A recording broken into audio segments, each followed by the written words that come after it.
everybody, and welcome back to Boutique Tuesdays here on the Blu-ray Hunter. I'm the Blu-ray Hunter, Jonathan Moody, and we got a fun show for you guys. So for our Boutique Tuesday episode, I decided to do A24. Now I know there's discussion about that. Are they really a boutique label? Do they count? Kind of thing. I think they count. If you don't think they count, let me know. But I truly believe that they count for the boutique labels. They are a distributor, but they don't really put out. They sometimes put out their own original content, but they were mainly a distributor in the beginning. So, basically, on this episode, we're gonna do things a little bit interestingly. So what I plan to do is first off, show off all the different ones I own. Now I own a few more, but I decided to only do 10. And these are the 10 I've actually seen. Weirdly enough, I haven't seen the other ones. So I've only seen 10 of the movies I own. I think I've seen more A24 movies, but I just don't own a couple of them. But this is these are the ones I own that I have seen. The other ones are I need to watch them. So I may do that. I'm going to do that this year for sure. And I want to get up to 20 this year. And then each year, try to get way more. I gotta get caught up. There's so many A24 movies now. But to start with, I'm kind of actually, this is actually also my ranking of the movies. So you'll see sort of my least favorite to my favorite, but I also have thing to talk to you about them. So first off, this is X, which I've liked the other two movies a little bit better. I need to rewatch this at some point, but the first time I saw this, I thought it was okay, but it didn't blow me away. I love Jenna Ortega. I love Mia Goth. I love everybody in the movie, Brittany Snow. I mean, everybody was great, but it just wasn't, my cup of tea necessarily. But I think the sequels or this prequel and the sequel, Pearl and Maxine, are much better in my opinion. And I'd actually rate it Pearl Maxine X. So, I think Pearl is an extraordinary work of cinema. But this one was pretty good. Being last does not mean it was, you know, a bad movie at all. These are all great movies. Then a movie I was sort of surprised about, but it didn't blow me away. But I was actually surprised I really enjoyed was Bodies, Bodies, Bodies. I bought it without seeing it, and mainly because I mean, look at that cast. It's a pretty cool cast. I mean, where do you see like Pete Davidson and something like this? It's just crazy. But also what they do, just like this one, the X one, they have slipcovers for some. I think they have slipcovers for all of them, but not all of them do I have slipcovers for. So this one has slipcovers for, and I mean, what? It's just the same in the front and the back that is on the slipcover. So there's nothing really cool and different, but what can you do? One without a slipcover is another movie. This is the third one. I thought this movie was interesting. Um, I bought it, I think, because it's it's a movie that I hope will grow for me, like on me, but there's just something weird and not. It's the movie Eighth Grade, and I almost like I want to kind of view it like the movie 13, where I just almost feel a little weird as an adult watching these coming of age movies because it's just after a while. I mean, there's nothing really gross or anything, but it just doesn't like I think 13 had more gross kind of thing with it, but it still just made me feel weird watching, like why is this a thing that I'm like I don't feel connected to it necessarily. But I still enjoyed the movie. I thought it was funny. at times, and Bo Burnham did a great job. So I don't know. It's interesting. Next is a horror film that a lot of that is very divisive in the horror community. Some people really love it, some people really hate it. I'm kind of meh in the middle of it. I think it was okay, but it wasn't nearly. The reason it's it's lower than those three is just because very it's got some incredible scenes in the movie, and that would be Hereditary. I do not have Midsummer. I did see Midsommar like years ago before I even watched this one. And honestly, Ari Aster is not my favorite director. I get him, I respect him. He's just not necessarily for me. Um, and that's fine. There are some people who really love his movies. This movie in particular had a one like insane scene in it that just was like, whoa, what the hell did I just watch? So it was okay. It could have been better, in my opinion. Um, Next movie I absolutely loved, and it's my second favorite Sofia Coppola movie. That's The Bling Ring. My first favorite probably would be The Virgin Suicides, which is her first film. That I have on Criterion, and I don't think I have the 4K for yet. I need that because I mean the movie is just beautiful. This movie is insane, and it's a lot of it's true. Some of it might be a little fictional, but like most of it's true. It's incredible. Just a great movie. If you've never seen The Bling Ring, it's basically about these group of friends who break into people's house, like rich people's houses, and like steal their shit and stuff, and they got in trouble for it. But they went to like Paris Hilton's house, and they actually have it set up where they recreated going into Paris Hilton's house for the movie and stuff. And Paris, I mean, at first she was not okay with the movie, like with I think there was like a documentary about it and everything. She was not okay with that, with a lot of the stuff that happened and whatnot. But I think she like gave the A-OK obviously for this movie. And I just when I first saw it, I think I saw it on digital on streaming, and I was just like, whoa, this is a lot of fun. Like characters are fun, the situation's sort of silly. It's sort of silly, but like don't do it. Don't do what they did because you'll be busted. Um, One thing I'm kind of bummed out about is there's no like commentary. So kind of sad. All right, now we're down to what the last five of these movies, and I think what makes A24 so special for their boutique labels is that they're able to make a um they're able to take movies that are just so wild that like no other company would make them. And so they're basically doing what Hollywood should be doing, which is making movies that are like $20 million or so and making movies that people want to see. These are the movies that people want to see, like Lady Bird, directed by Barbie's Greta Gerwig, who this was her big thing. She also wrote the movie or co-wrote the movie Frances Ha. That's on Criterion and it's amazing. But Lady Bird is incredible. You should check it out.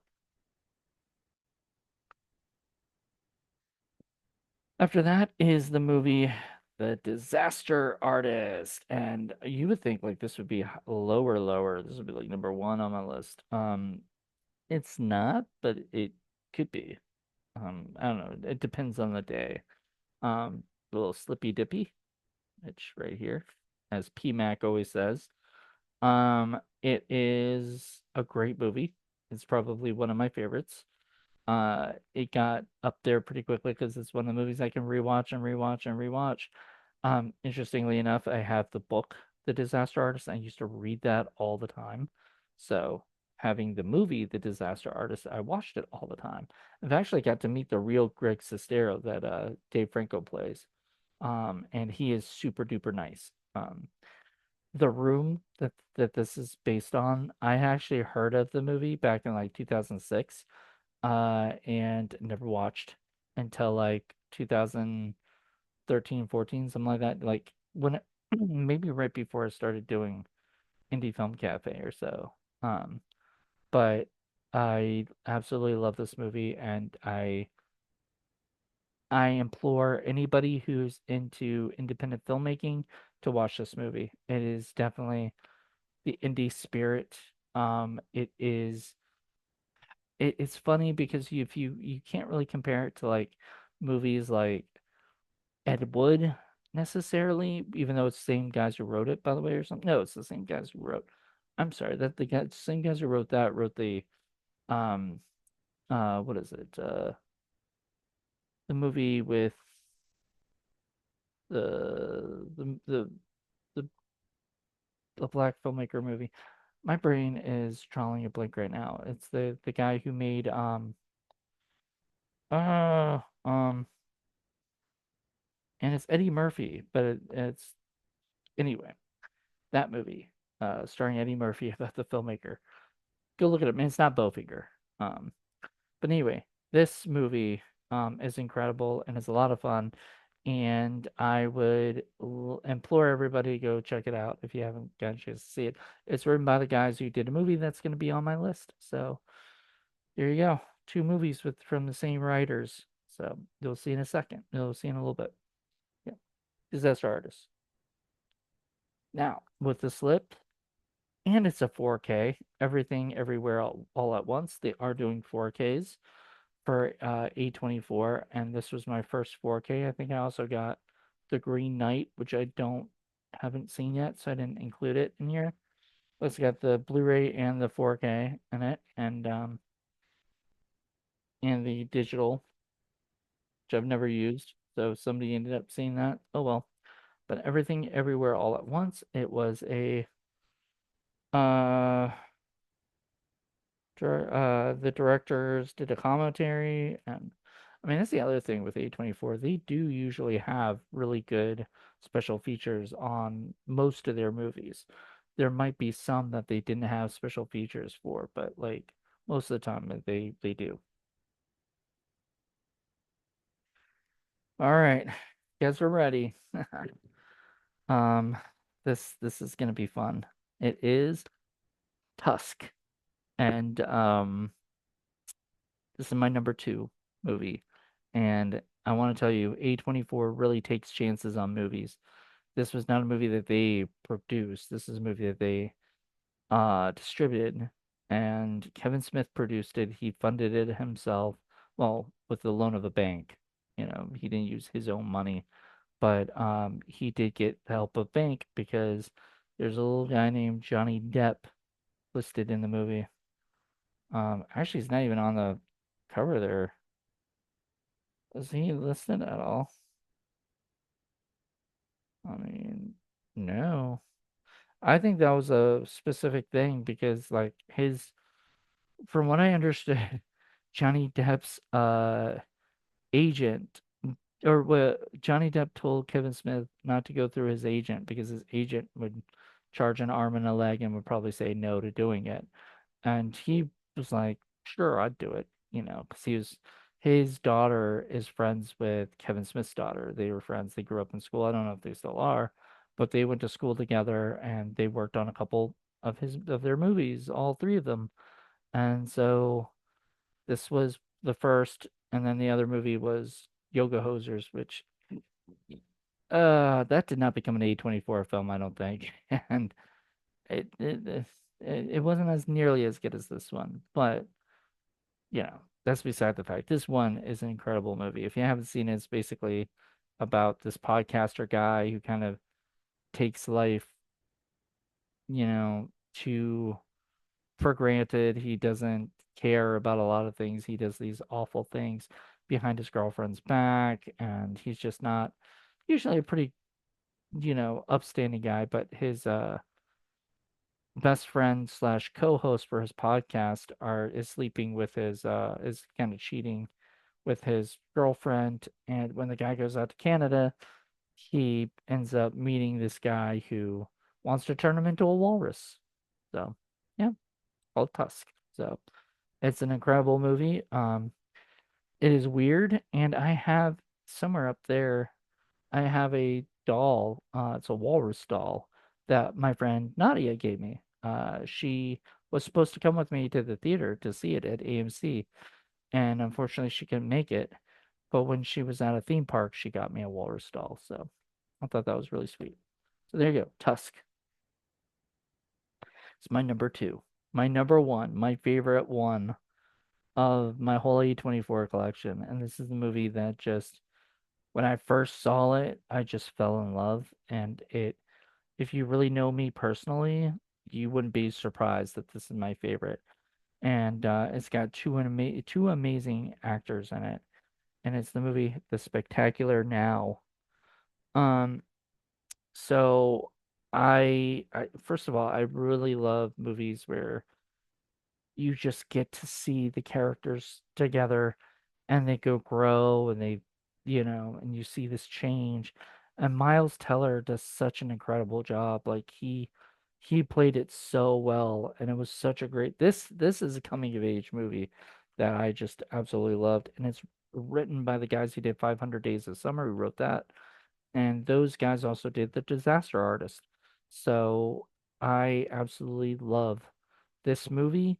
And I forgot that I think there is a commentary with the director. I would love to hear that at some point. I love Woodley. I think she is amazing. In this movie, she just blows me away. She's so pretty and so sweet, and she kind of reminds me of a young Jennifer Jason Leigh when she was that young. And this is a movie that I don't think a lot of people have seen. This will be on Film Freaks at some point because I want to talk about it. Like, I feel like, I think I did do a review of it once, for like my 52 weeks thing that I did. But I mean, it's one of my favorites. I love this movie, and not a lot of people have heard of it. So I always like to talk it up when I have like, something like this where, there's going to be a lot of different things up there. So, anywho, what's that right there? Okay. So that's about it, I think. Um, these are all my criteria, not criteria. God, why did I say that? I get Criterion on the brain this month. Um, these are all my A24 titles, and for Boutique Tuesday, seriously, if you haven't seen any of these flicks, I mean, look at that. I'm really bad at these. I'm about to drop them probably. But there you go. That's a great stack of movies. And these are all the ones I've seen. All of them have blown me away.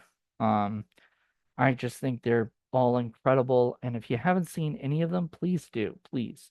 Please, because I think you'll love it. So with that, I will leave you guys. This is it. And we will talk about this or whatever else is going on in our lives soon. So hope you guys enjoyed it and have a good one. Bye.